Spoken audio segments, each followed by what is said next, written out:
Israel ఉద్రిక్తతలతో ఎందుకంటే Iran Israel ఎటువంటి situation ఉందో చూసాం. ఈ నేపథ్యంలో అక్కడ భూకంపం సంభవించడం ఇప్పుడు అనేక అనుమానాలకు తావిస్తోంది.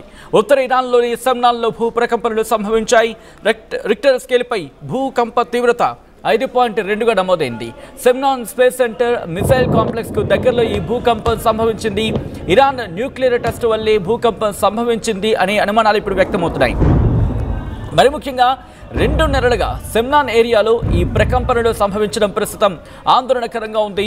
ఎందుకంటే న్యూక్లియర్కి సంబంధించి ఎందుకంటే న్యూక్లియర్ టెస్టులు జరుగుతున్నాయని, లేకపోతే న్యూక్లియర్కి సంబంధించిన ఫెసిలిటీ సెంటర్స్ మీద దాడులు జరుగుతున్నాయని, లేకపోతే న్యూక్లియర్కి సంబంధించి ఇంకా అక్కడ ఏదో ఒక రేడియేషను లేకపోతే ఈ రకమైన చర్చ అయితే జరుగుతోంది. ఈ నేపథ్యంలోని ఇరాన్ ఎర్త్ క్వేక్కి సంబంధించి ప్రపంచవ్యాప్తంగా తీవ్రమైన చర్చ జరుగుతుంది. సాధారణంగా ఈ తీవ్రత గురించి మాట్లాడుకున్న సందర్భంలో 5.1, 5.2గా చెప్పడం జరుగుతుంది. స్థానిక కాలమాన ప్రకారం ఇది రాత్రి 11 గంటల 9 నిమిషాల ప్రాంతంలో ఇది సంభవించింది. మరి ముఖ్యంగా సోర్కి సెమ్నాన్ ప్రోవిన్స్కి సంబంధించి అక్కడ సోర్కేలో 16 కిలోమీటర్లకు సంబంధించి అక్కడ ఈ భూకంప తీవ్రతకు సంబంధించి కూడా మాట్లాడుకుంటున్నారు.